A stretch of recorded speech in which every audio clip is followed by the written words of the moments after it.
Boa noite, queridos amigos que irão assistir a nossa live.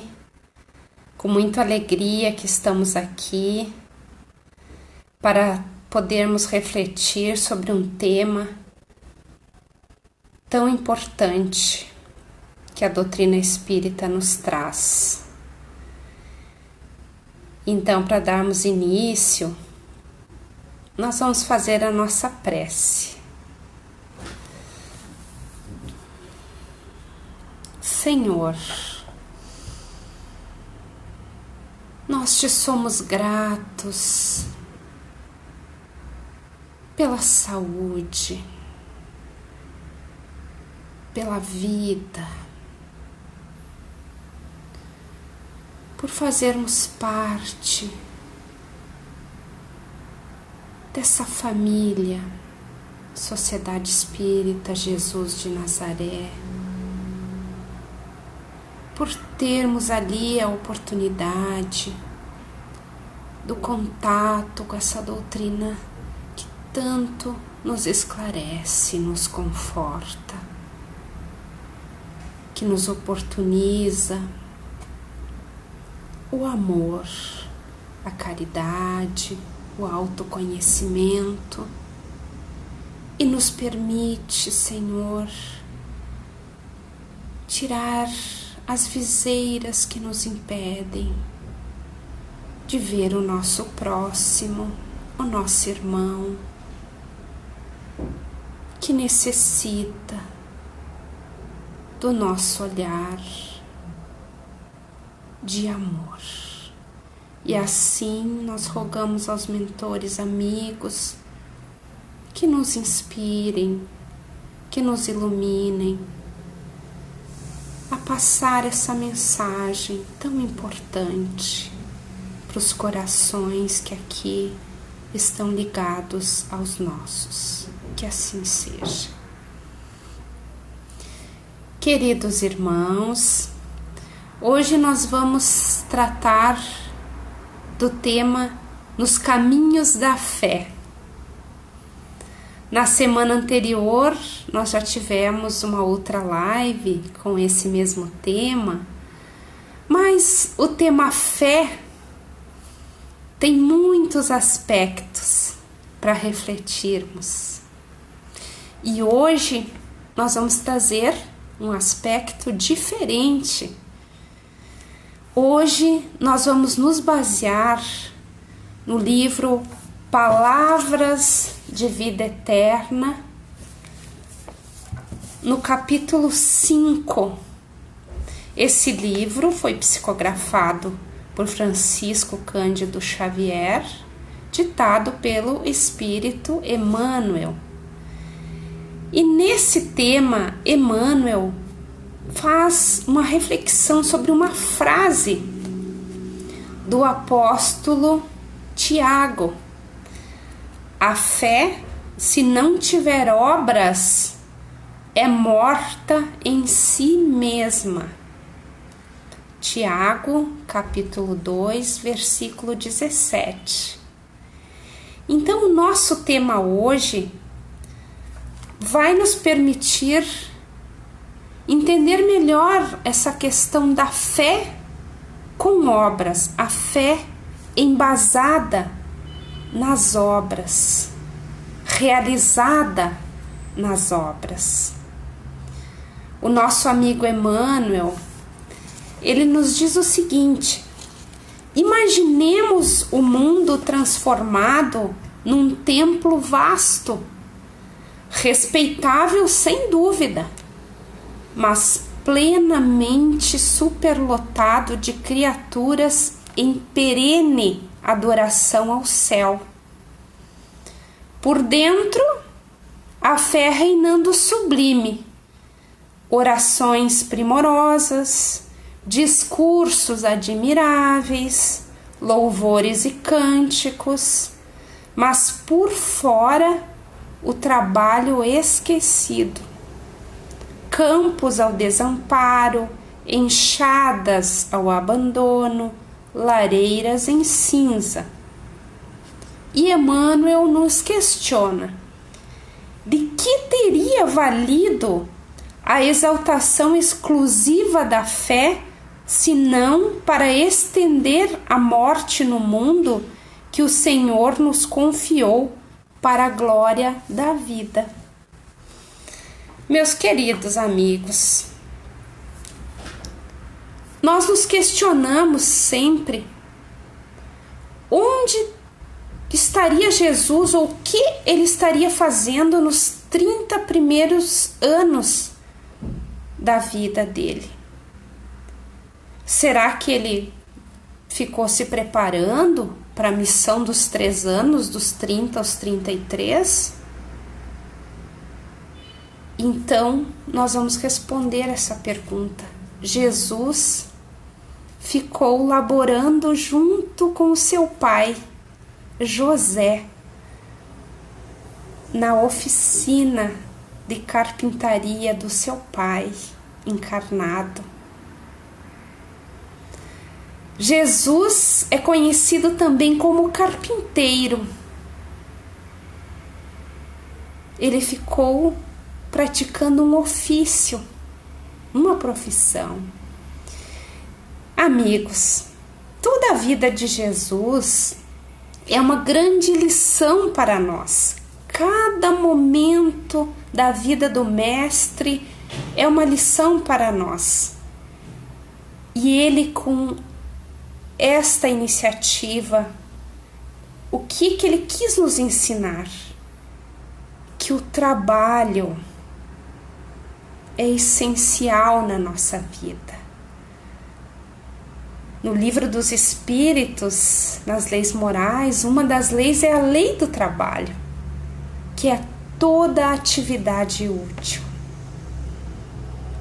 Se nós ficássemos em constante contemplação, constante oração, quem lavraria a terra?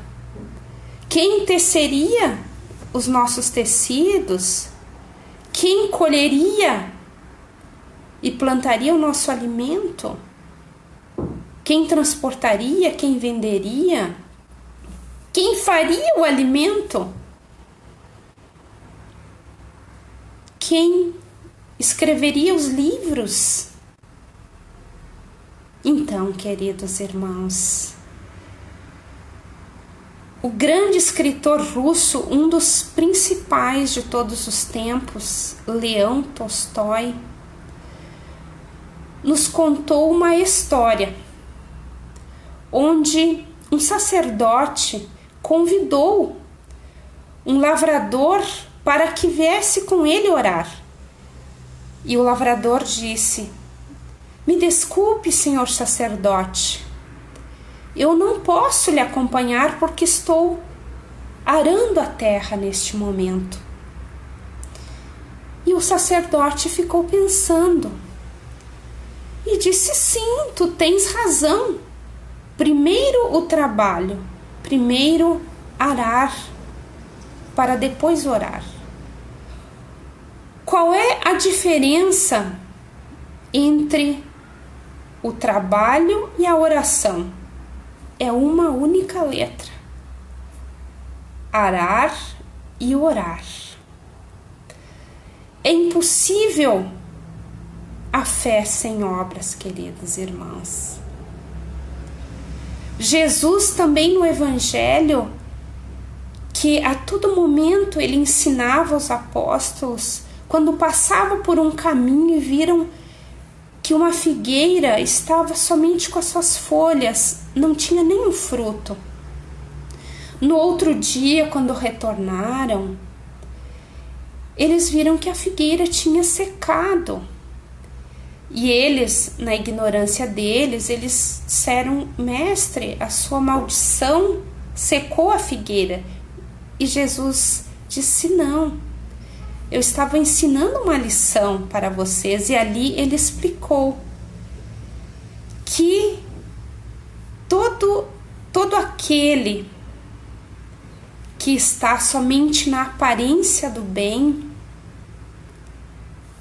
está perdendo o seu precioso tempo.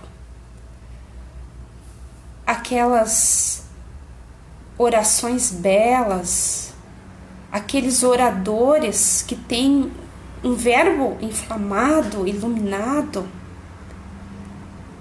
ou aquelas filosofias que somente são na aparência. Na questão 661 do Livro dos Espíritos, que está dentro da lei de adoração, na terceira parte, Kardec pergunta aos espíritos superiores: poderemos utilmente pedir a Deus que perdoe as nossas faltas? Os espíritos superiores respondem: Deus sabe discernir o bem do mal. A prece não esconde as faltas. Aquele que a Deus pede perdão de suas faltas só o obtém mudando de proceder. As boas ações são a melhor prece, por isso que os atos valem mais que as palavras. Então, queridos irmãos, até na questão do arrependimento, do perdão das ofensas, nós temos que partir para a ação. Não basta a intenção. Se eu prejudiquei o meu próximo, quando eu me arrependo, não basta apenas eu me arrepender e orar para que ele me perdoe. Eu preciso solicitar o perdão dele. E eu preciso reparar o mal cometido, porque tudo aquilo que está fora da lei de Deus, ou seja, todo o bom proceder, o bem, que a lei de Deus é a prática do bem, tudo aquilo que está fora do bem, tudo isso tem que ser reparado. Quando eu tiro alguma coisa de algum lugar, eu tenho que colocar. A lei de ação e reação. Quando eu me arrependo verdadeiramente, eu preciso também reparar o erro cometido perante a lei de Deus. Mesmo que aquela pessoa me perdoe, eu tenho que reparar. Porque se não houver esse esforço, essa ação, eu vou voltar a errar novamente, porque é muito fácil. A pessoa me perdoou, tudo ok. Mas eu dali um tempo vou incidir novamente no erro. Então eu preciso reparar, eu preciso da ação.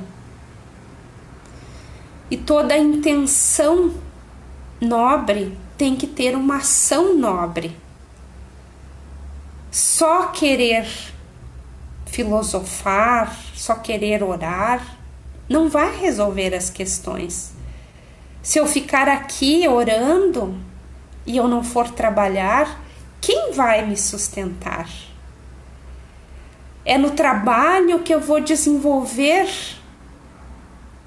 a minha inteligência, a convivência, o perdão, a paciência.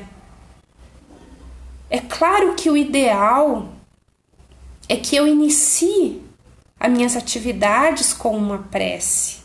E essa prece não precisa eu estar num lugar especial. Basta eu elevar os meus pensamentos, eu entregar aquele meu dia à presença divina, agradecendo a Ele por todos os recursos que Ele está me dando.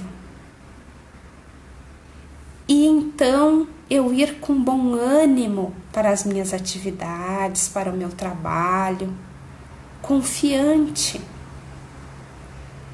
Porque a fé é a confiança em algo. A fé que se deposita na realização de determinada coisa, a certeza de atingir um objetivo. E essa certeza é a confiança no nosso Pai maior e em nós próprios, nas nossas capacidades, nas nossas condições. Então, queridos irmãos, não adianta eu deixar a enxada do lado. O mato vai crescer, as ervas daninhas. É como a nossa mente, se ela não se ocupar com leituras edificantes, com pensamentos evoluídos, em pensamentos amorosos para o bem, a minha mente vai se tornar um campo de ervas daninhas, com pensamentos destrutivos, pessimistas, e aos poucos eu vou minando essas possibilidades de ação. A nossa mensagem hoje, então, é para que a gente possa rever a nossa conduta com relação à oração. Não adianta orar se a minha obra é totalmente oposta. Se eu oro pela paz, mas promovo a guerra no meu pensamento e nas minhas ações, porque a obra é tudo aquilo que resulta de um trabalho, de uma ação. Por exemplo, na casa espírita, nós, enquanto palestrantes, oradores, podemos dissertar as palavras mais belas do Evangelho.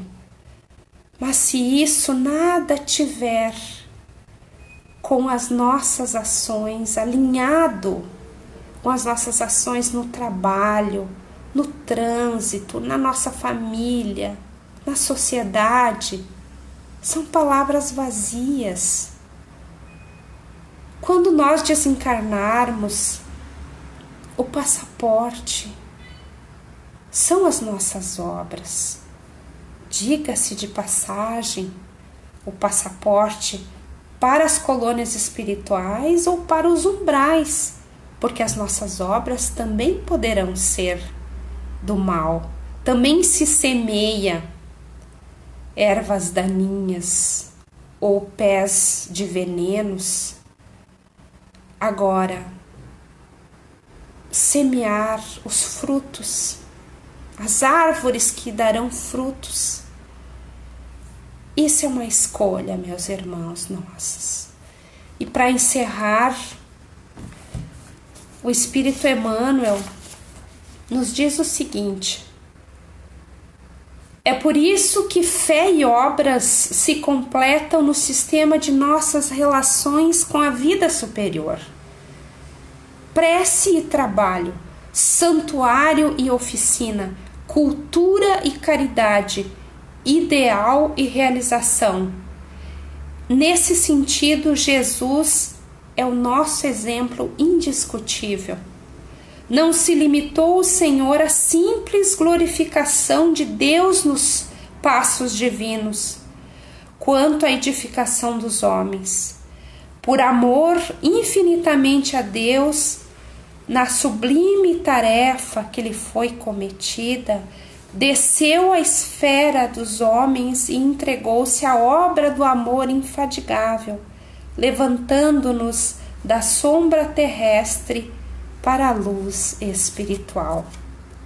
Nem oração sem ação, nem atividade sem prece. A medida ideal será orar antes de atuar, para que a ação imprevidente não conduza o desacisado à oração do desespero. Que a paz de Jesus esteja conosco e vamos à nossa prece de encerramento. Senhor,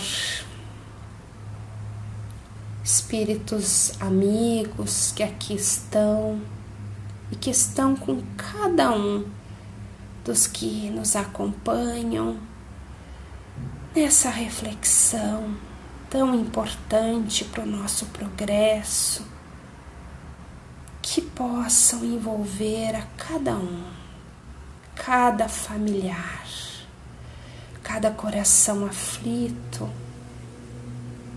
que nós possamos olhar para o alto e sentir e ver a presença divina através da natureza, das estrelas, do sol, do céu, da lua, da terra e dos infinitos espaços onde a bondade divina reina na caridade, no amor, na paz. E que assim seja. Que assim seja. Boa noite a todos. Um ótimo final de semana. Obrigada.